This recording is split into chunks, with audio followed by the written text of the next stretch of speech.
오늘은 사경의 세 번째 날입니다. 이번 사경에는 그 하나의 주제로 이번 사경의 세 번의 설교를 묶을 수가 있을 것 같아요. 한번 따라해 보시겠습니까?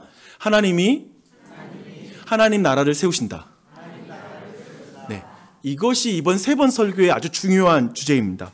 여러분, 그 하나님 나라의 세 가지 요소가 있어요. 그 나라의 세 가지 요소라고 부르죠. 주권, 그 다음에 뭐죠? 영토, 그 다음에 백성, 민족, 죄송합니다. 국민. 왜 이렇게 말이 헛나오는지, 그렇죠? 근데 그러니까 주권과 그리고 국민과 영토, 이 세 가지가 하나님 나라의 그러한 세 가지 요소가 되겠는데요. 참가하지 못한 분들을 위해서 제가 앞에 있는 두 번의 설교를 리뷰하겠습니다. 박영준 목사는 너무 친절하다라는 생각이 드는데 여러분 댁에 이전에 오지 않았더라도 오늘 이 말씀 앞에서 요약하는 부분을 참고하면 좋을 것 같고요. 또 한편에 이전에 참여하신 분들도 한번 말씀 전체를 한번 리뷰하고 정리하는 차원에서 한번 말씀을 들어보십시오. 먼저 첫날에 우리는 신명기 3장을 통해서 하나님의 은혜를 나눴는데요. 하나님 나라의 왕이신 하나님은 확실한 것이 하나도 없는 광야에서 이스라엘 백성을 하나님의 백성으로 빚으십니다. 근데 하나님의 관심이 있어요. 우리를 어떤 사람으로 빚으려고 하냐면요, 하나님처럼 생각하고 하나님처럼 말하고 하나님처럼 행동하는 사람, 그 하나님의 백성을 하나님은 만들고자 하십니다. 그래서 이것을 우리가 그 성경적 표현으로 표현하면 이런 거예요. 오직 하나님의 입에서 나오는 말씀으로 말미암아 살리라. 이게 광야에서 하나님께서 그 민족을 향한 하나님의 계획이었거든요. 하나님의 입에서 나오는 말씀대로 생각하고 말하고 그리고 행동하는 사람, 이게 바로 하나님이 가진 목적이었습니다. 그런데 그 하나님의 백성이 어디에서 빚어졌죠? 장소는 어디였습니까? 광야. 그렇죠? 광야에서 그 백성이 빚어지고 있습니다. 네, 어떻게 그 광야에서 그들을 빚어가실까요? 제가 보니까 몇 가지가 있어요. 첫 번째가 뭐냐면 먹고 사는 생계 문제로 그 백성을 빚어가십니다. 여러분, 먹고 사는 문제 쉽지 않으시죠? 근데 그걸로 그 백성을 빚어가십니다. 그것이죠. 또 한편에 두 번째가 뭐냐면 하나님이 뺑 돌아가는 길과 뺑뺑이를 돌려서 우리를 빚어가십니다. 재밌죠? 뺑과 뺑뺑이, 이 두 가지예요. 그래서 이것을 우리는 하나님의 인도하심을 통해서 우리를 빚어간다라고 말할 수 있습니다. 우리 인생길 어떠셨어요? 계획대로 되던가요? 우리는 수없이 많은 다양한 길을 경험하게 되고 거기서 그 백성이 빚어진다라고 말하고 있는 것입니다. 근데 여기서 여러분 아까 말한 대로 뺑과 뺑뺑이라는 말을 듣는 순간에 우리 모두 안에 하나님은 가학적인 분이신가? 막 우리가 뺑뺑이 돌 때 막 웃어, 막 과자 까먹고 막 분위기 그러신 분이신가 했을 때 그렇지 않다라는 것이죠. 하나님은 사실상 하나님의 말씀에 신뢰함으로 순종과 수용으로 하나님을 섬기는 그 백성을 만들고 싶은데 우리 모두가 어떤가요? 정말 하나님을 불신함으로 말미암아 불평과 원망을 계속하니까 결국 그걸 훈련시키기 위해서 다시 그리고 40년이라는 시간이 필요했다라는 것이 이스라엘의 광야의 생활에 대한 우리의 정확한 이해일 것입니다. 그래서 광야에서 그런 의미에서 이 광야 땅에서 제가 볼 때 지난 우리 금요일날 다뤘던 말씀이 뭐냐면 광야에서 가장 순종하고 그리고 수용하기 힘들었던 사건 중에 하나를 살펴봤어요. 그게 뭐냐면 모세가 가나안 땅에 들어가지 못하고 죽는 장면이었습니다. 이건 좀 상상할 수 없잖아요. 모세만큼은 가장 먼저 가나안 땅에 들어가야 될 사람처럼 생각되는데 그렇지 않았다라는 것입니다. 그러나 모세는 있잖아요. 그 살아서는 하나님의 말씀에 순종했고 그의 죽음에 대해서도 수용함으로 수납함으로 하나님만이 그의 나라를 세우시는 분이라는 걸 증거합니다. 마치 이럴 수 있잖아요. 내가 가야지 가나안 땅에 하나님 나라 세워지지 이렇게 생각할 수도 있는데 그렇지 않아요. 아니요. 하나님은 하나님께서 그분의 나라를 세우십니다 하고 역사에서 그가 사라져 주는 것이죠. 첫날 우리는 이렇게 이해할 수 없는 어떤 인간 지도력의 전환, 인간 지도력의 어떤 변화를 통해서 하나님이 하나님 나라를 친히 세우시는 분이시다라는 이 부분에 대해서 은혜를 나누었습니다. 그리고요, 이제 어제 우리가 나눴던 얘기 기억하세요? 이틀 전에는 주인공이 모세였고 어제는 누구였죠? 네, 슬로브핫의 딸이 5명이 있는데 그 딸들의 이야기였습니다. 그들이 땅의 계승을 받는, 땅을 계승받는 그 의미에 대해서 우리가 함께 살펴보았습니다. 슬로브핫의 딸들은 땅 욕심 때문에 상속을 받은 것이 아니라 아버지의 이름이 지워지지 않게 하기 위해서 그가 그 땅을 상속받기를 원했던 아주 특별한 믿음을 가지고 있었습니다. 그러니까 이게 어떤 의미가 있냐면요, 히브리 사람들에게 이름이 지워지는 것, 이름이 사라지는 것은 곧 하나님께 심판받았다, 하나님께 저주받았다, 하나님께 징계받았다라고 말하는 굉장히 수치스러운 사건이었습니다. 그런 의미에서 놀랍게도 하나님은 슬로바스의 딸들의 그 요구가 정당한 것이다 라고 인정해 주는 것이죠. 그것을 통해서 보여주는 게 뭐냐면, 슬로바스의 딸들은 제가 볼 땐 왕이신 하나님의 영린을 건드린 것이 아니라 하나님 아버지의 마음을 심쿵하게 만들었어요. 진짜 하나님 마음에 꼭 드는 요구를 했기 때문에 그렇습니다. 어떤 믿음이 있었다라는 거죠. 그들 안에 이 요구를 하는, 뭐냐면 하나님 나라는 택하신 자의 이름이 결코 지워지지 않는 땅이라는 거예요. 이게 얼마나 나는 큰 은혜가 된지 몰라요. 한 분이 저한테 와서 그런 말 하더라고요. 저는 그 내용이 너무 은혜로웠어요. 하나님의 이름이, 우리의 이름이, 택하신 자의 이름이 하나님 나라에 결코 지워지지 않게 하시는 분이라는 게 너무 은혜로웠어요. 그 나라의 왕은 있잖아요, 자기 백성의 이름이 생명책에서 지워지는 꼴을 못 봅니다. 자신이 택하신 자는 반드시 그곳에 들어가게 만드십니다. 아멘? 이런 데는 아멘 해야 되는 건 뭐냐면 여러분의 운명과 관련이 있기 때문에 아멘 하셔야 돼요. 그래야 됩니다. 본질을 붙잡은, 즉 하나님 아버지의 마음을 붙잡은 슬로바스의 딸들은 굉장히 담대하죠. 여러분, 담대한 인생은 돈이 많아서 생기는 게 아니라 전능하신 하나님 그분을 붙잡을 때 생기는 거예요. 신자들은 이 땅에서 다른 차원의 담대함을 볼 수 있겠죠.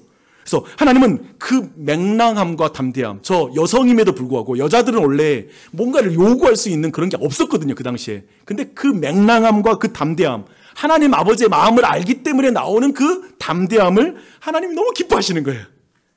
저는 이것을 여러분이 아셨으면 좋겠어요. 모세와 이스라엘 공동체도 사실상 본질을 붙잡습니다. 이런 식이에요. 이 상황에서 이 요구에 대해서 하나님의 왕되심을 어떻게 드러낼 수 있을까요? 라는 거예요. 왜냐하면 땅의 소유권은 누구한테 있으니까? 하나님께 있고 자기들은 이용권밖에 없거든. 세입자가 집안 문제 생기면, 집에 대한 문제 생기면 주인한테 물어봐야죠. 하나님께 물어봐요. 이 상속 문제를 어떻게 하죠? 라고 이렇게 물어보게 되는 것이죠. 그들은 그래서 본질을 붙잡은 모세와 이스라엘 백성들도 유연합니다. 여러분 기억하세요.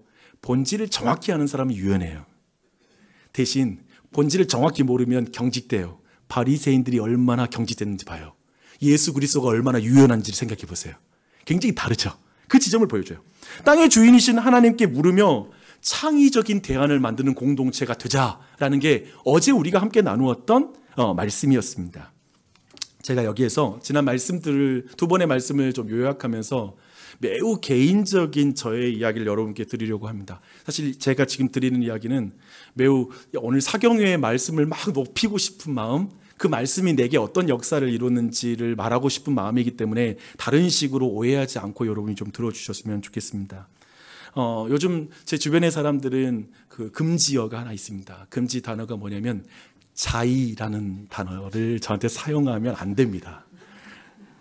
사실 제 평생에 한 번도 집을 가져보지 못하다가 우리 애들이 이제 막 청소년이 되고 커가니까 이제야 이제 50 앞두고 이제 집 좀 장만하자라는 생각이 들어서 왜 그런지 모르겠는데 그때 왜 그런 생각을 발칙하게 했는지 모르겠는데 그래가지고 자의 분양을 받았습니다.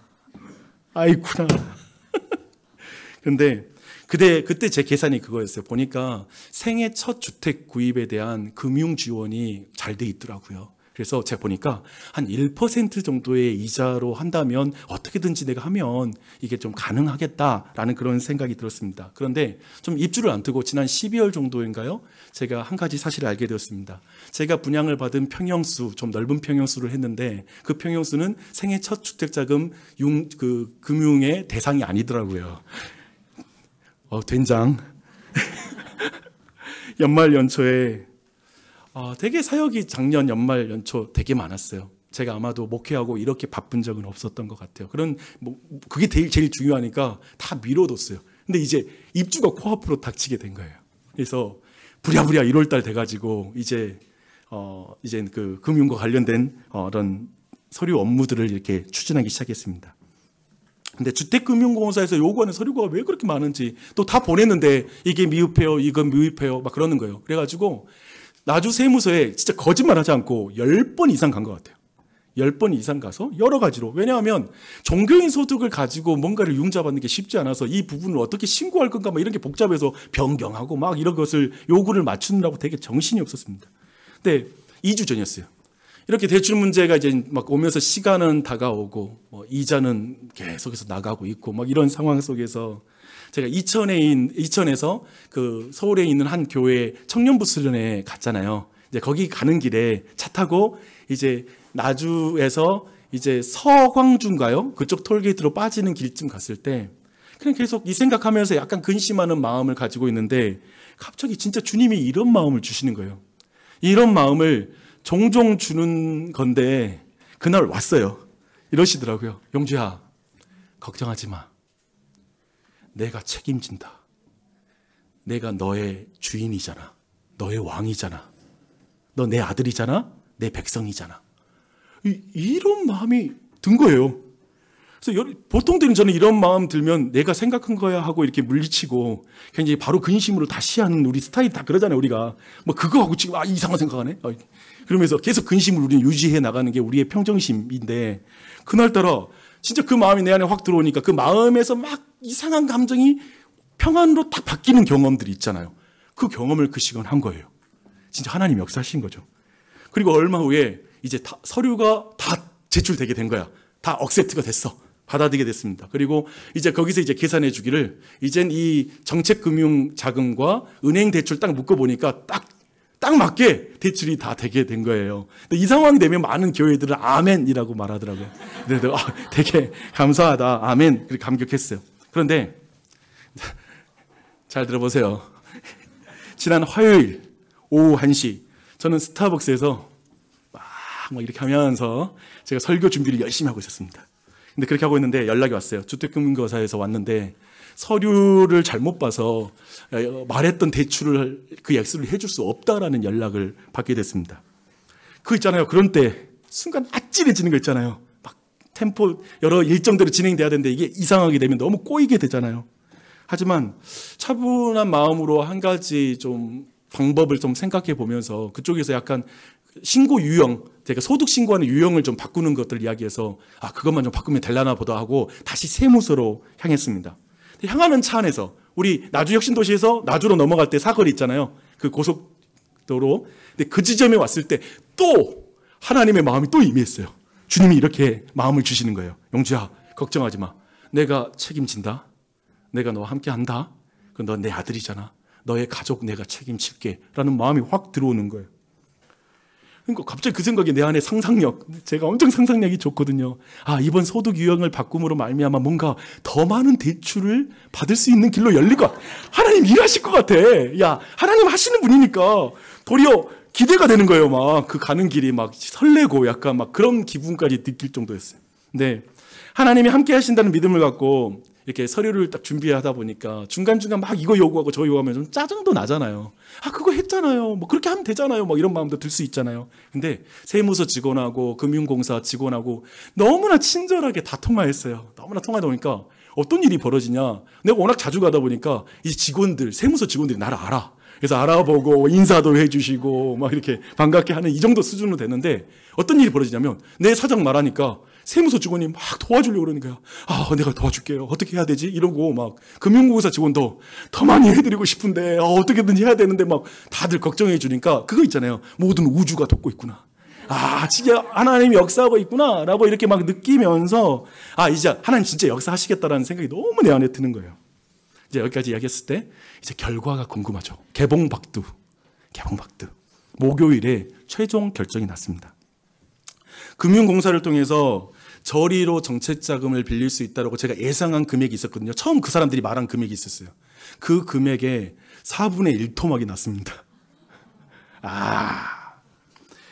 그리고 이것을 그러니까 그 순간에 그런 거 있잖아요. 우리가 이제 보통 느낄 수 있는 감정, 이거 받으려고 내가 그 고생을 했나라는 생각. 근데 그 생각이 하나도 안 들었어요. 또 한편에 왜 나를 이렇게 뺑뺑 돌아가게 만들어? 왜 이렇게 뺑뺑이 돌려? 왜 자꾸 왔다 갔다 하더니만 결국 이것밖에 안 돼? 라는 여러 가지 생각이 들 수 있는데 그 생각이 하나도 안 나는 거예요.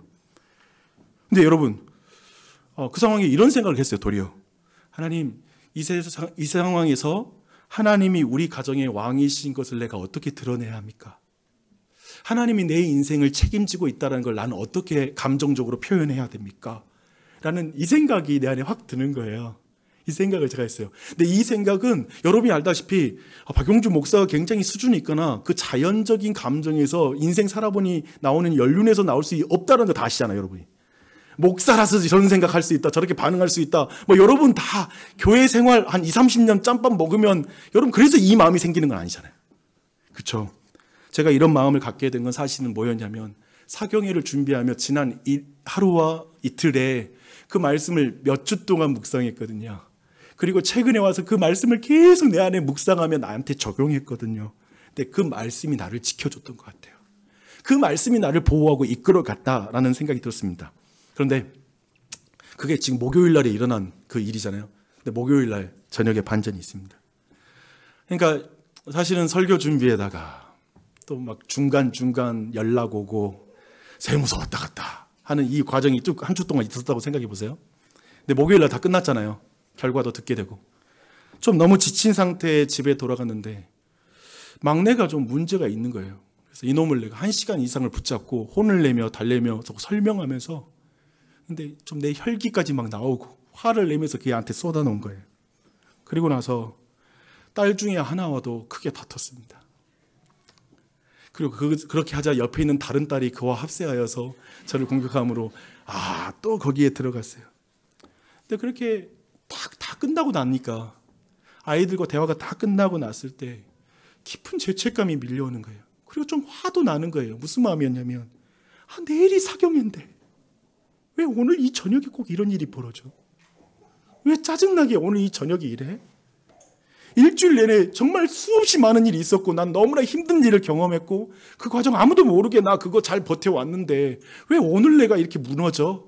그게 너무 화가 나는 거예요. 너무 힘들더라고요. 너무 마주하기 싫은 제 실력이죠. 그런 걸 깨달아요. 왜 이렇게 순종과 수용이 이렇게 익혀지는 게 어려운지, 왜 이렇게 그 모든 상황을 받아들이는 법, 왜 이렇게 내 실력은 쌓이지 않는지. 다른 이 세상의 실력은 다 쌓이는데 신앙의 실력은 참 안 쌓이는 것 같다라는 그런 생각이 들더라고요. 첫날 여러분과 함께 나눴던 것처럼 저는 실패를 통해서 순종과 수용을 조금씩 배워가는 그런 사람인 것 같습니다. 그 절망감이 밀려오는 그때에 놀랍게도 근데 제 안에 이런 고백이 딱 나오더라고요. 이 고백이었어요. 하나님, 나는 하나님을 떠나서는 아무것도 할 수 없습니다. 그 자리에서 잠시 후에 애들을 딱 보내고 죄책감이 느꼈다가 그 죄책감이 바뀌는 거예요. 바뀌면서 하나님, 나는 하나님 떠나서는 아무것도 할 수 없습니다 라는 마음이 드는 거예요. 그 마음 드니까 사경회를 시작할 수 있겠더라고요. 그 마음 드니까 오늘도 내가 그 마음으로 이 자리에 서게 되는 것 같습니다. 하나님 떠나서는 나는 아무것도 할 수 없습니다 라는 것이죠. 광야를 걷고 있는 동지 여러분, 생계로 고단한 삶을 살고 계시죠. 진짜 그런 것 같아. 이상하게 결핍이 있어요. 그냥 완벽하게 만족되는 그 수준은 없는 것 같아요. 뺑 돌아가는 것 같고 내 인생이 뺑뺑이를 도는 것 같은 그 반복이 우리를 짜증나게 하고 불쾌하게 하고 불편할 때가 있어요. 그런데 왜 이렇게 힘들까? 그곳에서 가정을 잘 이끌었으면 좋을 그 가장들은 자꾸만 무너지고 옆에서 볼 때 가장은 제대로 안 서 있고 지난 첫날 말씀처럼 교회의 지도자 모세가 뜬금없이 죽어버리는, 그가 우리가 기대하지 않았던 식으로 우리가 섬기고 있는 직장 상사와 그리고 모든 많은 리더들은 제대로 움직여지지 않는 것 같은 그것이 더해지고 거기에 또 나의 불신앙까지 더 더해지는 상황, 그것이 바로 광야가 아닌가 싶습니다. 광야에서 우리는 그 모든 걸 경험하게 되는 것이죠. 그 광야에서 우리는 그 실패 속에서 순종과 수용을 조금씩 배워가는 것, 그것이 바로 저는 신자의 삶이 아닌가라는 생각이 듭니다. 근데 이렇게 말하고 싶어요. 괜찮아요. 실패해도 넘어져도. 왜냐하면 택하신 자의 이름을 결코 지우시는 분이 아니니까. 그분은 우리의 이름을 결코 생명책에서 지우지 않으니까. 실패했다고 넘어졌다고 잠깐 뺑 돌아간다고 그러지 않으시니까.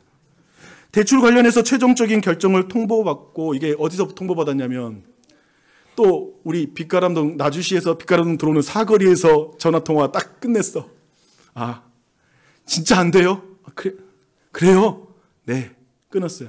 근데 그 순간에 웃음이 나오는 거 있죠. 웃었어요. 웃으면서 무슨 말을 했냐면, 하나님, 걱정하지 않습니다. 하나님이 이 모든 상황을 주관하십니다. 하나님은 나와 우리 가정의 주인이십니다. 하나님은 하나님 나라를 세우실 거고 우리를 세우셔 가실 것입니다. 우리 가정을 세우신 분은 하나님밖에 없습니다. 한번 박용주 열심히 살아보겠습니다. 이 상황에 내가 최선을 다해서 한번 살아보겠습니다. 도와주십시오. 맹랑하게 기도했습니다. 조금은 발칙하게 한번 해봅시다. 한번 이 상황 맞닥뜨려보자. 여러분, 어쩌면 방금 전에 제가 드렸던 이 간증이 좀 매운맛은 아니죠.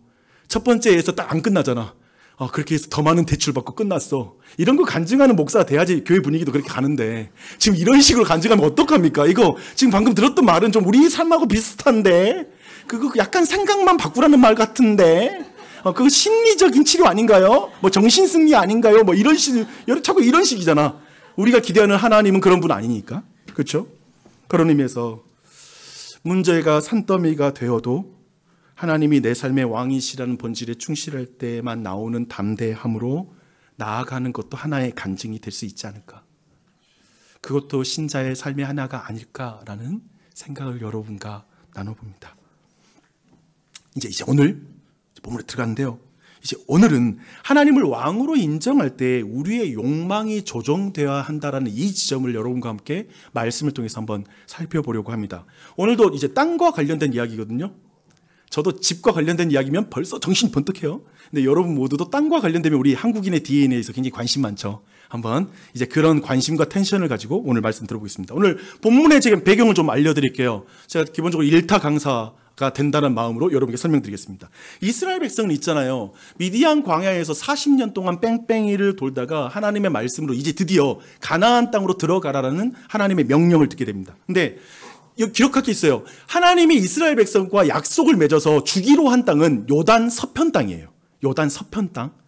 그러니까 동편 땅을 약속의 땅으로 약속하신 적이 없다라는 걸 이걸 기억하셔야 돼요. 그 상태인데 이제 상황이 좀 이상하게 돌아갑니다. 상황이 이상하게 돌아간다는 게 이것입니다. 이스라엘 백성이 요단 서편 땅에 가려면 동편을 지나가서 서편도 들어가야 되는 이 루트로 가는데 이 동편 땅에 이제 여러 민족이 살고 있잖아요. 그래서 예를 들면 조선시대에 일본이 우리 명나라로 가겠다. 정명가도라는 말을 하거든요. 우리가 명나라를 정복하러 가니 너희들은 길을 잠깐 빌려주라 라고 이렇게 말하는 것처럼 똑같이 하나님이 약속하셨어요. 뭐냐면 그 땅에는 누가 있냐면 요단 동편에 모압, 암몬, 아모리, 바산 사람들이 있는데 그들에게 길을 빌려달라. 우린 그냥 그 길만 지나갈게 라고 약속을 했거든요. 그렇게 말했는데 그것을 사실 믿을리 만무하죠. 그렇죠?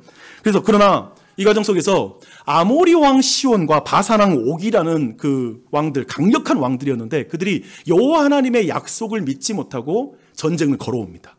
그래서 이제 피치 못하게 이스라엘 백성이 방어 전쟁을 할 수밖에 없었어요. 그리고 이 방어 전쟁에서 완벽하게 승리를 하게 됩니다. 그리고 이렇게 승리한 결과 전리품이라는 게 있잖아요. 전쟁 결과에 대한 전쟁 결과에 대한 협약을 또 맺어야 되는데 전후에 대한 처리가 이루어지는데 우선 그 모압과 암몬은 조공을 바치는 것으로 했어요. 조공 바치기로 약속을 했습니다. 그런데 아모리 왕 바산 땅, 아모리 땅 이곳은 무주공산이 돼버린 거예요. 전쟁이 이기고 나니까 거기가 무주공산이 됐어요.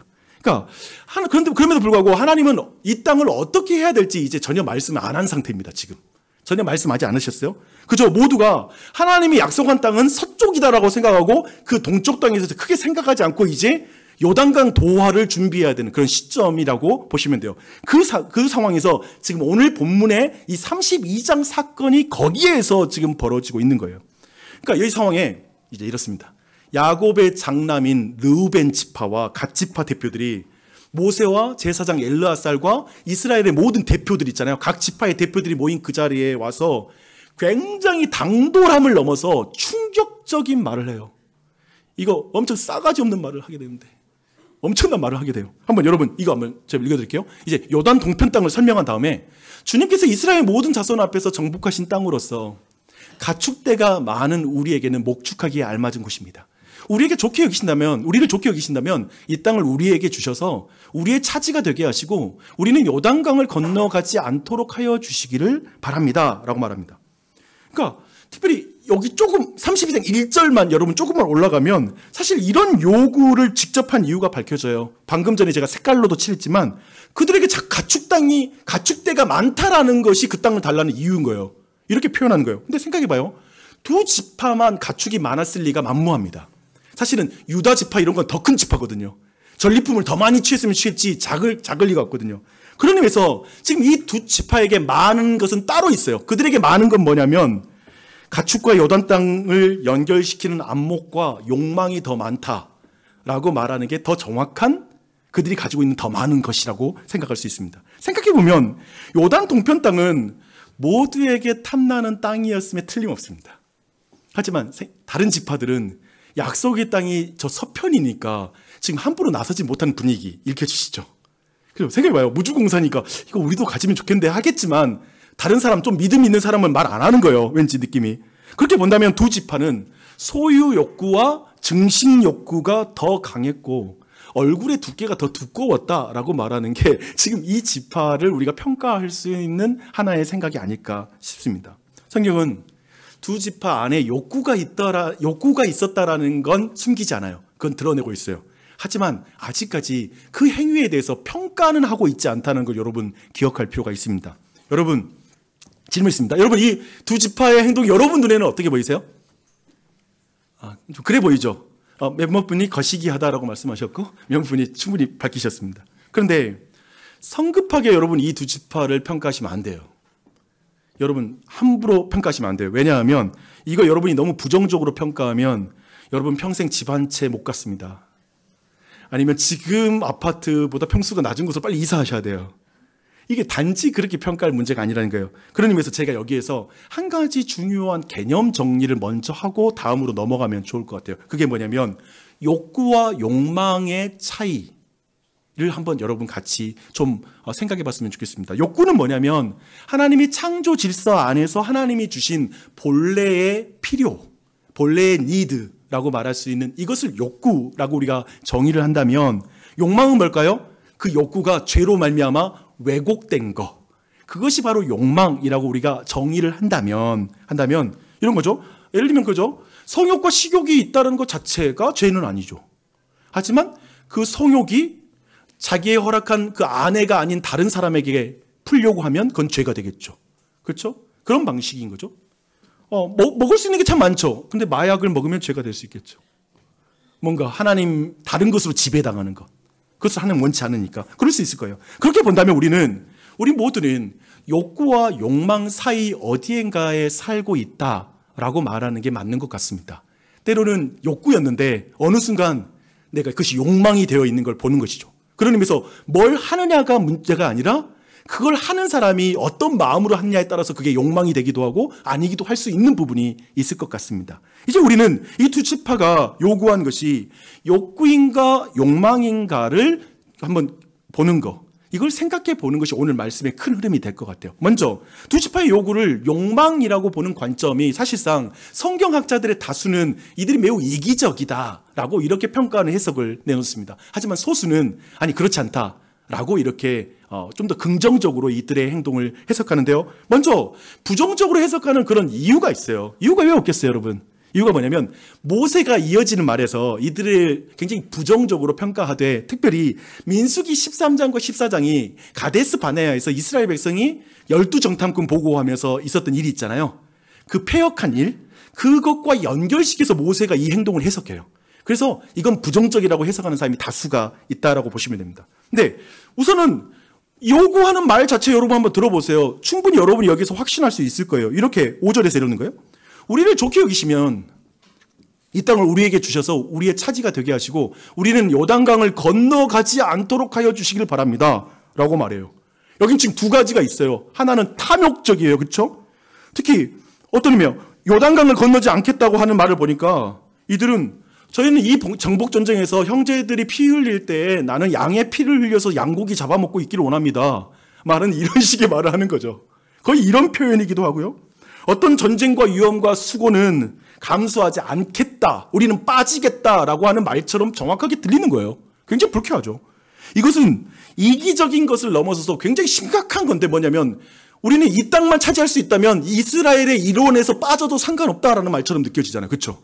우리 완전히 빠지기 원한다. 이런 식의 느낌이에요. 지금 저와 여러분도 굉장히 이렇게 지금 듣고 있죠? 그렇죠? 그러면서 모세도 그렇게 들어요. 이 말을 그런 방식으로 받아들입니다. 그러니까 6절을 보니까요. 모세의 말이 나오는데요. 요약하면 6절 이후에 내용은 이런 말이에요. 첫 번째, 그대들의 요구는 절대 들어줄 수 없다. 두 번째, 전쟁을 앞두고 있는 형제들의 사기를 떨어뜨리지 마라. 라고 이 두 가지를 신랄하게 비판합니다. 이렇게 말하는 이유는 있잖아요.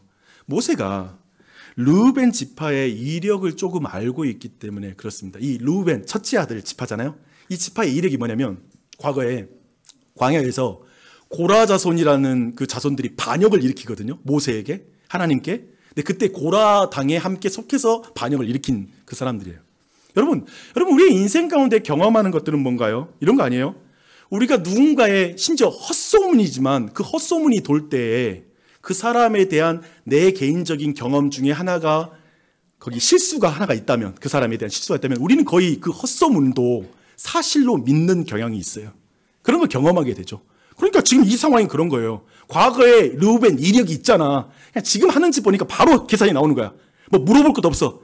이것들 아주 이기적이 탐욕적이네 라고 이렇게 바로 이 모든 걸 평가하게 된 것이죠. 그런데 모세가 발끈한 이유가 또 하나 있습니다. 그리고 저는 이 이유가 더 아주 중요한 이유라고 생각해요. 뭐냐면 이들의 요구가 모세의 트라우마를 건드린 것입니다. 가데스 바네아에서 이스라엘의 12정탐꾼의 보고 사건과 관련된 그 트라우마입니다.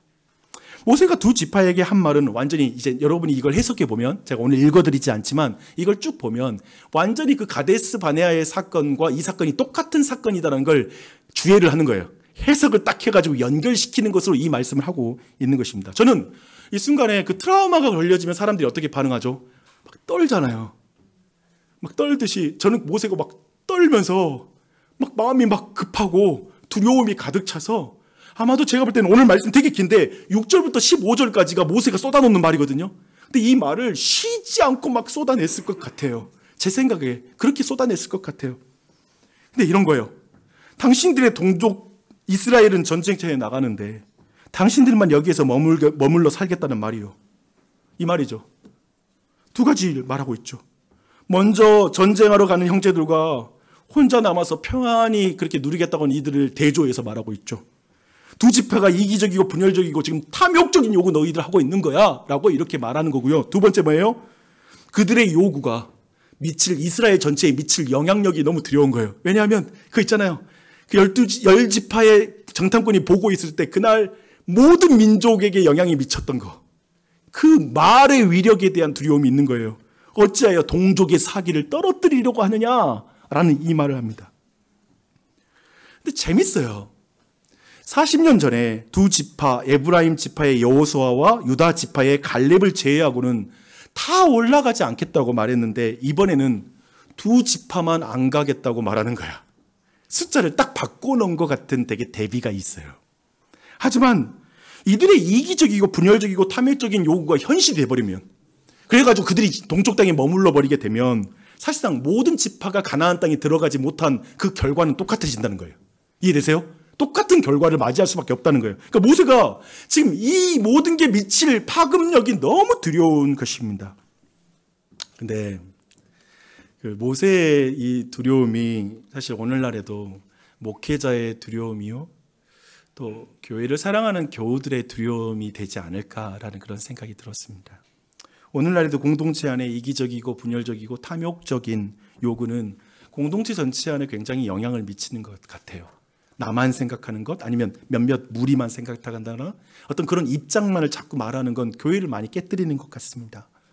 저는 이 영향력이 참 엄청나니까 말이라는 게 참 무서우니까요.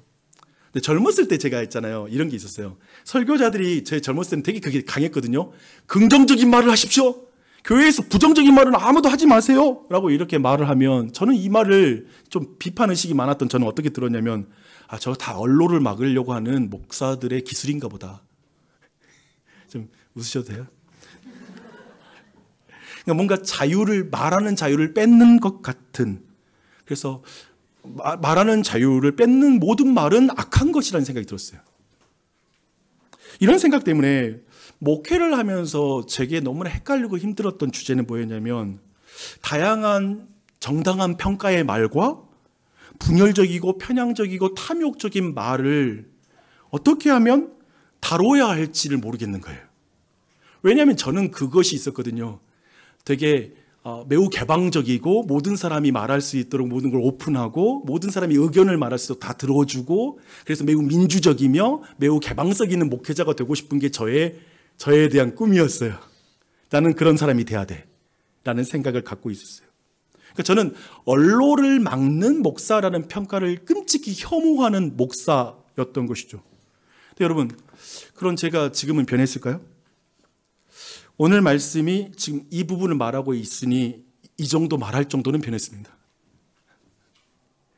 제가 성경의 수많은 케이스와 말과 관련된 가르침을 통해 배운 게 있어요. 그리고 목회 10년을 보내면서 제가 배운 게 있어요. 그게 뭐냐면, 모든 것을 다 말하는 것이 언로가 있는 교회가 아니라 하나님의 말씀에 따라 질서 있게 말하는 것이 언로가 있는 교회이다 라는 것이죠.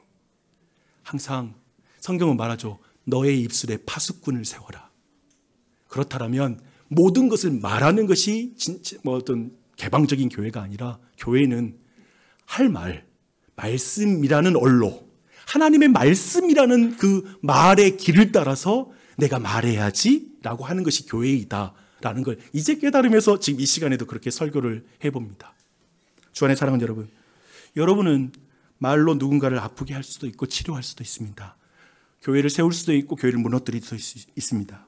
공동체가 하나님의 약속으로 더 깊이 나아갈 수 있도록 말의 언로가 될 수도 있고, 그런 거 있잖아요. 어떤 사람은 하나님의 말씀의 언로가 되어서 교회를 세우기도 하지만 때로는 파괴적인 말의 언로가 되기도 한 것 같아요. 특별히 교회 안에서 불안하게 만들고 미워하게 만들고 소외시키는 말과 사기를 떨어뜨리는 말, 그것을 하는 걸 여러분 조심하십시오. 그리고 그런 말이 들리면 걸러 듣는 것도 중요한 것 같습니다. 사랑은 허다한 죄를 덮고 모든 두려움을 내어 쫓기 때문에 그렇습니다. 저는 그게 있더라고요. 교회에서 뒷담화를 막을 방법은 없다라고 생각합니다.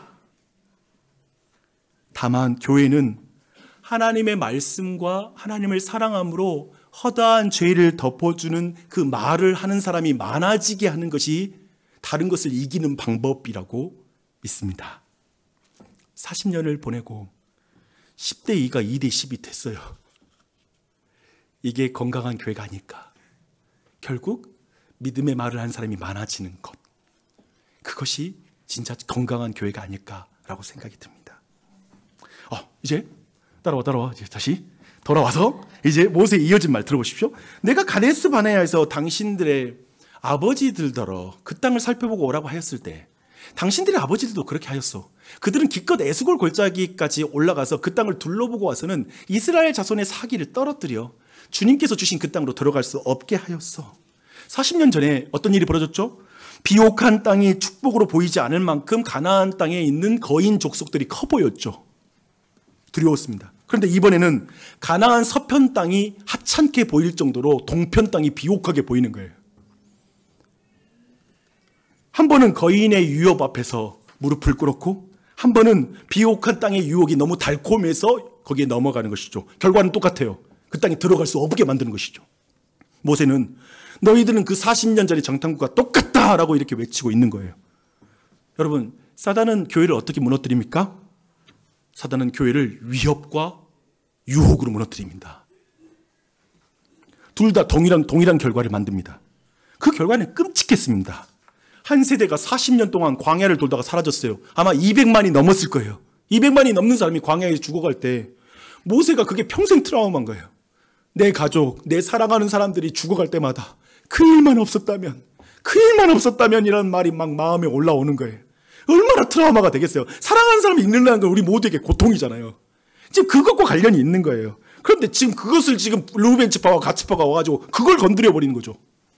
모세를, 여러분 이 상황에서 모세를 한 사역자로 여러분, 그리고 여러분이 모세라면이라는 생각을 가지고 한번 모세의 입장이 돼 보십시오. 모세는 자신이 평생 힘써왔던 그 목회가 무슨 소용이 있나라는 생각이 들 수 있는 상황인 것 같아요. 그래서 이런 거죠. 광야에서 도대체 40년 동안 이 백성은 뭘 배운 거야? 내가 그렇게 가르쳤는데, 그렇게 말씀 가르쳤는데 도대체 이게 뭐야? 도대체 광야에서 40년 외에 또 다른 무슨 훈련이 부족하다고, 또 훈련이 필요한 거야? 세대가 달라져도 교회는 어쩔 수 없는 구제불능인가? 이런 생각이 그 마음에 들어올 수가 있는 것이죠. 그래서 정말 지금 이 문제 잘 처리하지 못하면 40년 전의 일이 또 반복될 것 같은 두려움이 지금 모세에게 막 닥치는 거예요. 이해되세요? 지금 그 마음이 모세에게 막 밀려오는 거예요. 교회가 분열될 것 같은 문제 앞에 설 때 얼마나 긴장되고 불안되는지 아세요? 목사도 그걸 느껴요. 저는 작게. 그리고 여러분도 그런 걸 느낀 적이 있을 거예요. 충분히 그럴 만한 문제예요. 그래서 모세는 이렇게 말하는 거예요. 당신들이 주님을 따르지 않고 돌아선다면 주님께서는 다시 이 모든 백성을 광야에 버려두실 것이요. 우리 백성 모두가 멸망하면 그것이 바로 당신들 때문인 줄 아시오. 이 말은 뭐예요? 40년처럼 되지 않으려면 여러분 빨리 돌아와야 돼요. 회개해야 돼요. 라는 이 말을 지금 모세가 하고 있는 것입니다. 여기까지 보면 우리는 두 지파의 요구가 욕망인 것 같습니다. 욕망으로 충분히 해석할 만한 이유는 굉장히 많죠. 또 그 안에 많은 걸 우리가 배울 수 있을 것 같습니다. 그런데 저는 이 두 지파의 요구를 긍정적으로 해석하는 게 맞다고 생각합니다. 예? 이제 한번 그걸 봐봐야 돼요. 그 이유는 크게 두 가지입니다. 첫 번째 그러니까 4절에 나옵니다. 4절에 보니까 주님께서 이스라엘 모든 자손 앞에서 정복하신 땅으로서 각축대가 많은 우리에게 목축하기에 알맞은 곳입니다. 이게 4절에서의 내용이거든요. 우리가 그 땅을 차지해야 될 이유로 말한 거예요. 근데 봐봐요. 여기서 뭐라고 표현하냐면 주께서 정복하신 땅이라고 표현하잖아요. 이게 개역 개정으로는 주께서 치신 땅이라고 표현해요. 뭐냐면 특별히 이 부분에서 이 치시다라는 동사를 정복하다라고 번역한 게 여기 하나거든요. 그러니까 지금 두 지파가 의도적으로 이 땅은 하나님이 정복한 땅이에요 라고 표현하는 거예요. 자기들이 이겨서 차지한 땅이 아니라 이거 하나님이 정복한 땅이라면 그 땅을 우리가 하나님의 나라라고 주장해도 되지 않나요? 라는 말인 거죠. 원래 약속의 땅은 아니지만 하나님이 땅의 주인이시고 온 우주의 왕이시니까 그분께서 이걸 약속의 땅으로 이렇게 편입시켜 준다면 가능하지 않을까요? 라고 이렇게 말하는 것으로 해석할 수 있는 것이죠. 그러니 이 말이 그럼에도 불구하고 지금 여기까지 들었어요. 첫 번째 근거. 하지만 여기까지 들었을 때도 여전히 우리는 이게 욕구인지 지금 욕망인지는 잘 구분이 안 되죠. 그렇죠? 다음으로 넘어가야 됩니다. 다음으로 넘어가겠습니다. 제가 두 지파의 요구를 긍정적으로 해석한 이유가 여기에 있습니다. 트라우마에 흥분하는 모세 앞에 이제 이 두 지파는 굉장히 차분하게 그리고 구체적으로 그들이 말하는 걸 보게 돼요. 그걸 봐야 돼요. 구체적인 내용을 보면 이들이 충동적으로 한 제안이 아니라 굉장히 일찍부터 미리 굉장히 깊이 생각하면서 계산해서 이 말을 하고 있다는 게 느껴지는 말을 하게 되는 것이거든요. 근데 이들이 세 가지의 역제안을 합니다. 이제 모세에게. 첫 번째, 어떻게 들리는지 들어보십시오. 가나안 동편 땅에 우리 가축을 위해서 우리를 짓게 해주시고 그리고 또 한편에 우리 가족들을 위해서 성을 짓게 해주세요. 여기까지 들으면 모세의 말에도 끝까지 자기만 생각하는 완전 구제불능이구나 라는 생각이 확 드는 게 첫 번째 제안이에요. 이걸로는 도저히 우리가 이해가 안 되죠. 그렇죠? 이런 말이 불쾌한 이유는 뭐예요? 이런 방금 했던 그런 말. 이들의 말이 불쾌한 이유는 이거예요. 이미 허락도 안 했는데 이미 들어가는 사람처럼 굴어. 너무 많은 계획을 가지고 와. 짜증나. 아니 이미 우리 안에 지금 타협도 안 되고 이거에 대해 논의도 안 됐는데 모든 결과를 다 가져와. 이런 경우에 부부끼리도 화가 나죠. 그렇죠? 이미 결정했어? 이미 다 결정하고 한 말이야? 뭐 이런 거 엄청 싫잖아요. 그 부분이에요. 그러나 이어지는 두 번째 제안은 완전히 이런 오해를 풀어줍니다. 두 번째, 17절부터 그냥 읽겠습니다. 모두가 무장을 하고 이스라엘 자손의 선발대가 되어 그들이 가야 할 곳까지 그들을 이끌고 가겠습니다. 이스라엘 자손 각자가 받을 몫의 토지 재산을 차지하기 전까지는 우리가 집으로 돌아오지 않겠습니다.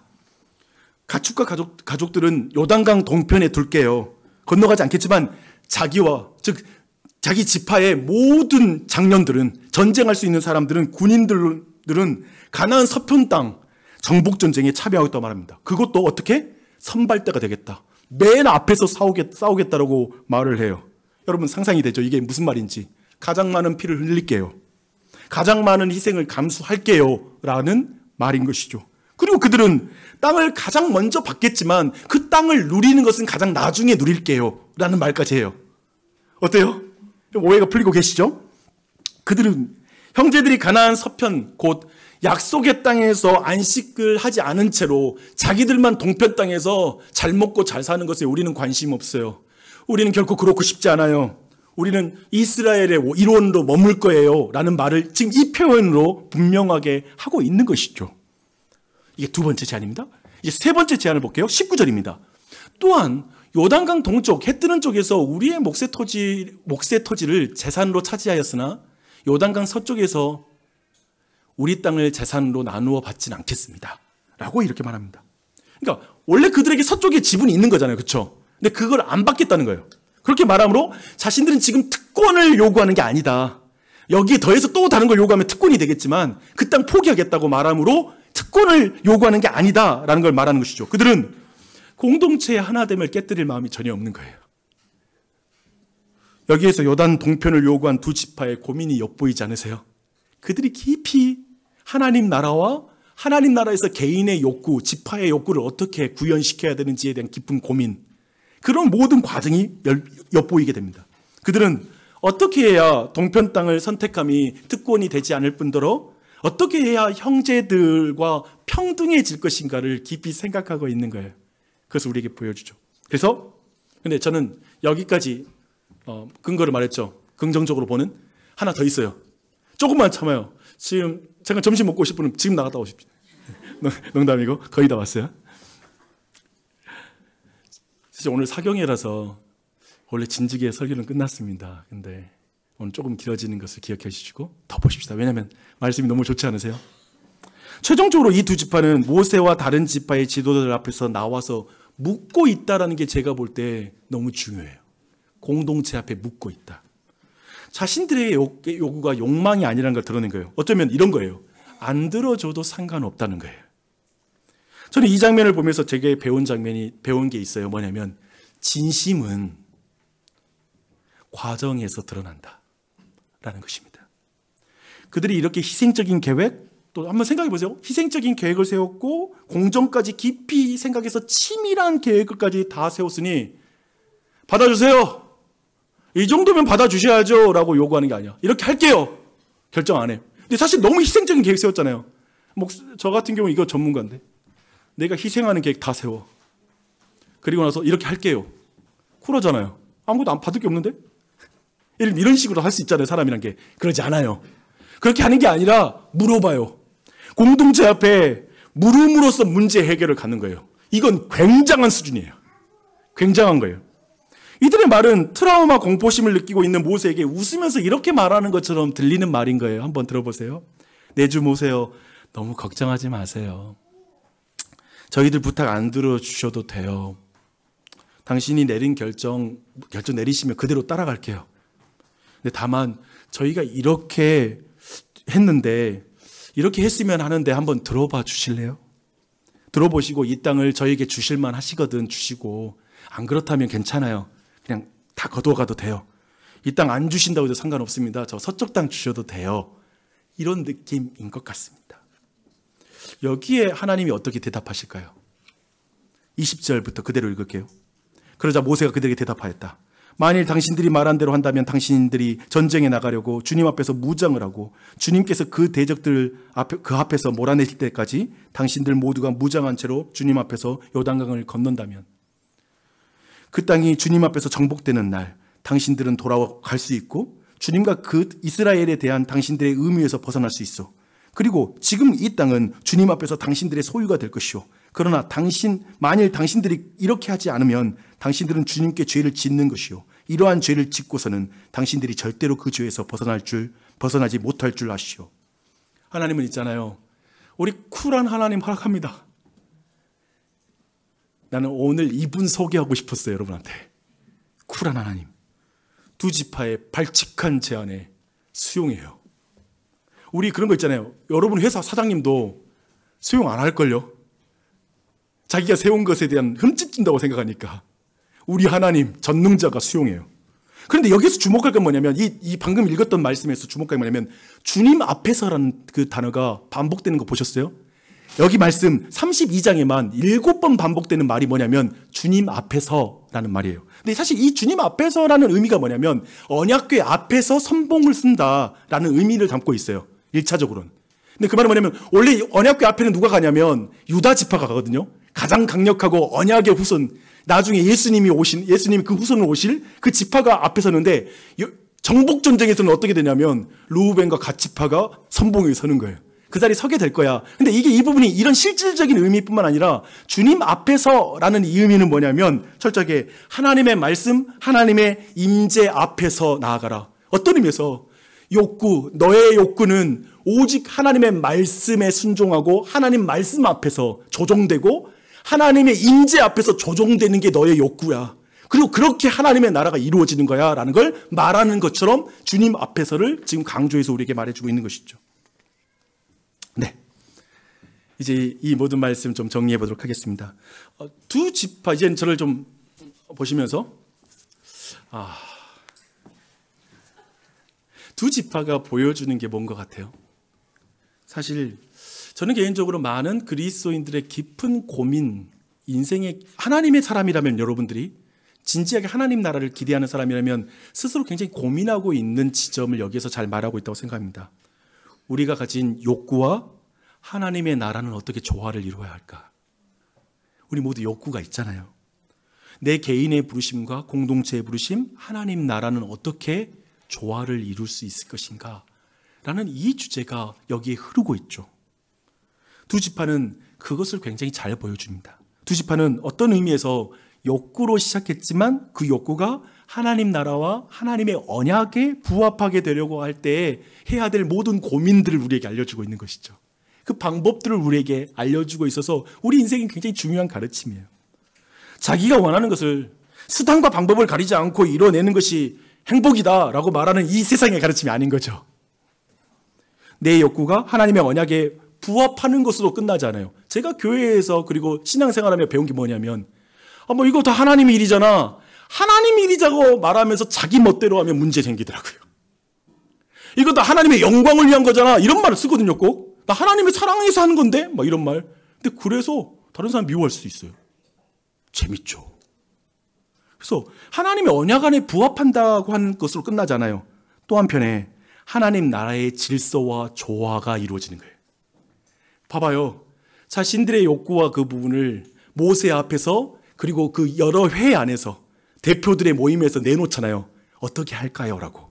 그들에게 답변을 요구하는 이 질서가 존재하는 거예요. 그 안에서 이것이 아름답게 조정되는 것이죠. 그때의 진정한, 그러니까 내 개인이 내 마음대로 하면 참 평안한 게 맞는데, 근데 내 뜻대로 되더라도 다른 사람 다 피해 줄 때 우리는 불편하잖아요. 그게 아니라 이러한 과정을 통해서 우리에게 주신 평안이 공동체 안에 전체 샬롬이 넘치는 그런 일이 벌어지는 거죠. 질서와 조화 속에서. 그런 일을 보여주고 있습니다. 무엇보다도 공동체를 위해서 희생할 각오를 한다라는 게 저의 눈에 너무 눈에 띄었어요. 이럴 때는 희생할 각오를 해야 되는구나 라는 사실이었습니다. 주 안에 사랑하는 여러분, 우리는 요단 동편 땅의 분배가 서편 땅의 분배의 맛보기라는 것을 안다면 이 일이 다른 지파에게도 영향을 굉장히 많이 줬을 거라는 걸 충분히 생각해 볼 수 있습니다. 굳이 이 내용이 여기 왜 들어갔냐 이거예요. 다 이유가 있죠. 앞으로 요단 서편에서도 전쟁을 치르면서 다들 자기 땅 하나는 딱 찍어놨을 것 같아요. 여기 땅에 우리 지파가 머물면 좋겠는데 그거 있잖아요. 알죠? 우리 모두 모르는 것좀 말하지 말고. 그러니까 여기 우리 나중에 딱 집어넣고 나중에 막 침 발라놓고 막 그럴 것 같아요. 그들도 욕구가 욕망이 되지 않도록 싸워야 합니다. 그리고 그들도 지켜야 될 게 있다는 거예요. 여러분은 욕구가 있죠. 여러분의 요구가 있죠. 필요가 있으실 거예요. 모두는 돈과 권력과 로맨스에 대한 욕구가 있습니다. 저도 힘들긴 한데 차이 가고 싶은데 그래도 될까요? 좀 웃어주세요. 네. 새 아파트 한번 들어가서 인생 한번 그래도 첫 집 좀 들어가면 안 될까? 그런 생각이 있죠. 우리는 그런 거 좋아해요. 그렇지 않아요? 그런 욕구 있어요. 싫어하는 분 계신가요? 인상을 찌푸려 주세요. 그런데 이런 말 듣기 싫죠. 너 돈벌레야. 너 권력의 우상, 승진 우상에 빠졌어. 야, 너 로맨스 중독이야, 너. 이런 말 들으면 불쾌해요. 왜냐하면 내 욕구를 천박하게 만드는 표현이라서 굉장히 그런 우리 안에 불편함이 있습니다. 도리어 저는 이렇게 표현하는 거, 설명하는 거 좋아합니다. 우리는 돈이 가져오는 통제력을 갈망하죠. 삶을 안전하고 안정적으로 끌어가게 하는 통제력을 뭐가 주죠? 돈이다. 많은 변수에 대처하게 해주는 게 뭐죠? 돈이다. 그러니까 우리 모든 돈벌레가 아니에요. 돈 자체를 사랑한 적이 없어요. 돈이 주는 통제력을 사랑하는 거죠. 거기에 대한 우리 안에 욕구가 있는 거죠. 우리는 승진을 하고 싶은죠. 근데 나는 승진 무상 숭배자가 아니에요. 그저 승진을 한다라는 건 직장인에게 조직에서 인정받는 것이고 조직에서 내가 열심히 수고하는 걸 알아준다는 것이기 때문에 나는 그래서 승진을 하고 싶은 거예요. 우리 모두 누군가에게 인정받고 싶은 그게 우리의 욕구이죠. 나이가 들어 외도를 통해서라도 로맨스를 추구하는 것도 인정 그리고 친밀함에 대한 그 욕구 때문이겠죠. 집에서 배우자가 칭찬을 안 해주네. 근데 나가보니까 오빠 진짜 멋있다. 새로운 세상이네. 이 친밀함을 내가 그토록 갈망했던 그거야. 제가 지금 말하고 싶은 건 뭐냐면 우리 모두 돈과 권력, 영향력에 대한 욕구에서 완전히 자유로운 사람은 아무도 없다라는 걸 여러분에게 동의를 받고자 말입니다. 그것에 동의하십니까? 그렇다면 하나님 나라 백성으로서 우리 모두는 이런 질문을 해야 됩니다. 나는 하나님의 백성입니다. 하나님 저도 욕구가 있어요. 그런데 혹시 내 삶에 욕망이 된 것이 있습니까? 나는 이 세상이 말하는 어떤 욕망이 지금 내 삶에 지배하고 있고 내가 지금 이렇게 불안해하고 염려하는 것은 내 안에 있는 욕구가 욕망이 되어서가 아닌가요? 라고 우리 자신에게 물어봐야 될 것 같습니다. 저는 이 질문을 교회 안에서도 해야 된다고 생각해요. 이건 교회 밖에 있는 사람들을 위한 질문이기보다 도리어 교회 안에 있는 사람들에게 주어진 질문이라고 생각합니다. 제 목사 이야기 좀 해드릴게요. 목사는 목회를 함에 있어서 끝까지 이 욕망과 싸워야 된다고 생각합니다. 욕구가 욕망이 되지 않도록.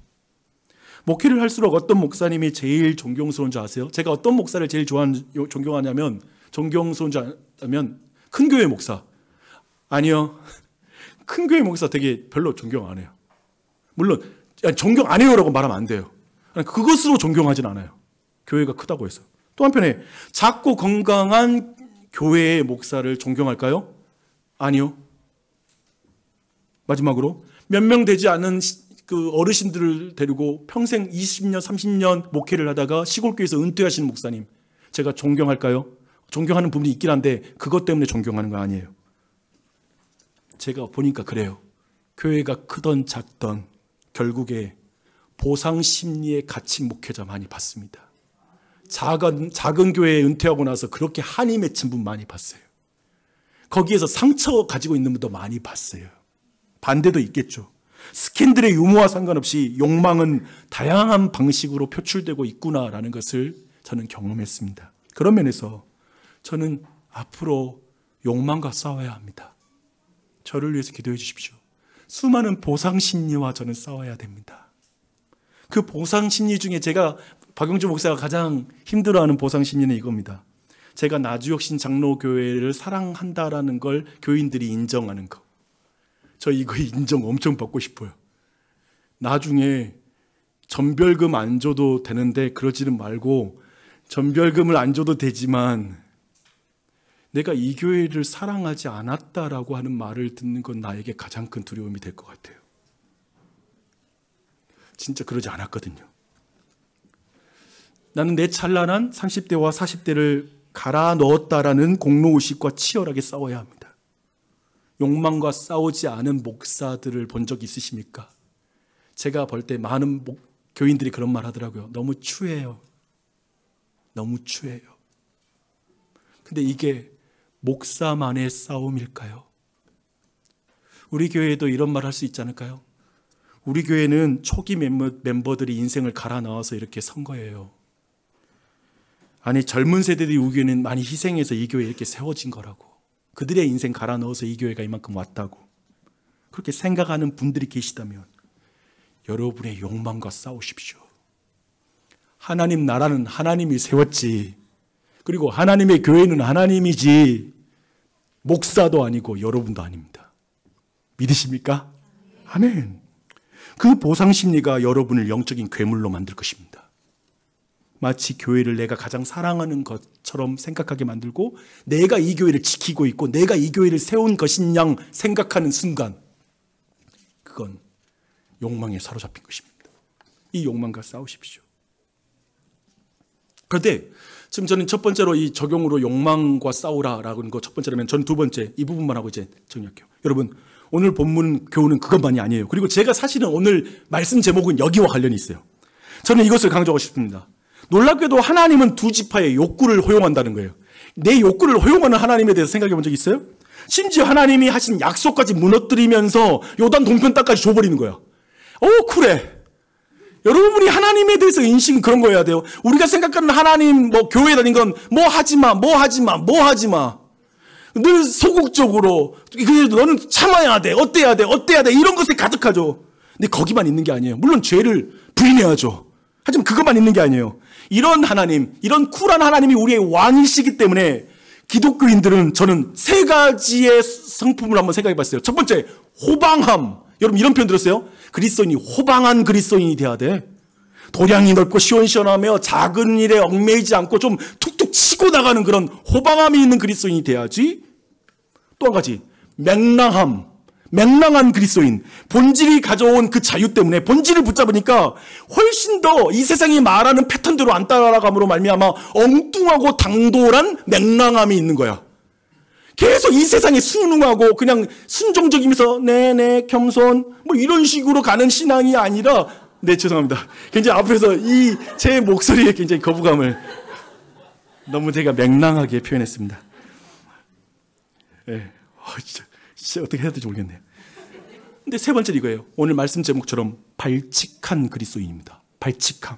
기존의 틀을 깨고 기발하고 재치 있는 도전 정신을 가지는 것이죠. 과감하여 주눅들지 않는 태도. 과감해서 주눅들지 않는 거. 그리스도인들이요, 과감하여 주눅들지 마십시오. 왜냐하면 우리의 이름은 생명책에 기록됐습니다. 이건 바뀔 수 없습니다. 이 운명에 대한 바뀔 수 없는 사실.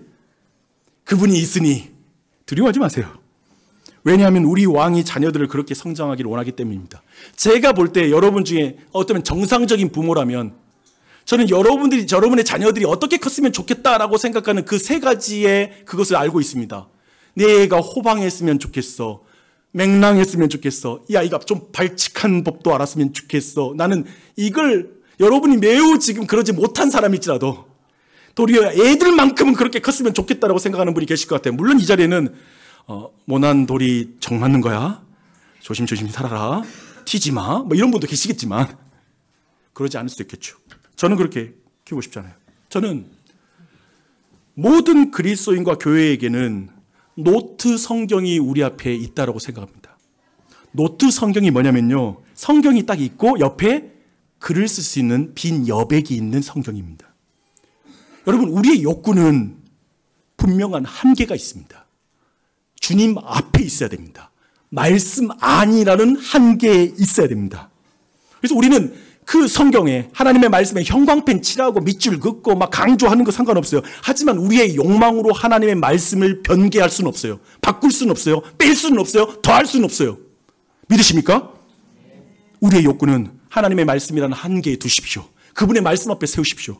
그런데 또한 제가 이번에 강조하고 싶은 이거예요. 여러분에게 허락하신 신비와 여백이 있는 것을 놓치지 마십시오. 여러분이 그 말씀 보면서 옆에다가 이렇게 순종해보자, 이렇게 도전해보자, 하나님께 이렇게 기대해보자, 하나님께 이걸 간구해보자 라고 그 여백에 여러분의 인생을 써가십시오. 그 신비가 있단 말입니다. 그래서 그 말씀을 묵상하며 상상력으로 발칙하고 명랑하게 하나님이 하실 일을 기대하고 간절하게 기도하는 그 여백 성경. 저는 이게 교회라고 믿습니다. 인생이라고 믿습니다. 저는 지금 욕망하지 말라라고 말하기보다 하나님께 당신의 욕구를 맞추고 하나님 나라를 욕망하라고 여러분에게 강조하고 있는 것입니다. 지금 거대하게 여러분이 묶여있는 그 틀에서 나오셔야 됩니다. 지금 여러분의 생각이 붙잡혀 있는 거 계속해서 지금 못 나오고 있는 그 지점을 벗어나야 돼요. 이것이 한 개인에게 구현된다면 그는 발칙하고 명랑한 그리스도인이 될 것입니다. 그리고 그런 사람들이 모인 교회는 발칙하고 명랑한 교회가 될 것입니다. 하나님 나라를 위한 발칙하고 명랑한 우리 교회. 저는 이 말하는 걸 늘 좋아했죠. 우리 교인들 눈치채실지 모르겠어요. 우리는 하나님 나라를 위한 발칙하고 명랑한 나주혁신 장로교회입니다. 우리는 나주혁신 장로교회입니다라는 말하는 걸 제가 참 잘 썼던 걸 기억하실 거예요. 근데 이번에 발칙하다는 단어 의미를 보는데 이게 있더라고요. 어떤 의미가 있냐면 기존의 틀을 깨는 혁신적인 태도. 내가 이걸 보고 우리 나주혁신 장로교회 이름의 뜻은 지역 이름이거든요. 근데 또 하나를 더하게 됐어요. 발칙하고 명랑한 교회. 나주혁신 장로교회. 기존의 틀을 깨는 저는 그런 교회가 됐으면 좋겠습니다. 여러분의 신앙을 응원합니다. 이 교회에서 함께 배웁시다. 좀 밝게 그분을 의지함으로 그런 교회로 나아가는 우리 교회가 됐으면 좋겠습니다. 아멘.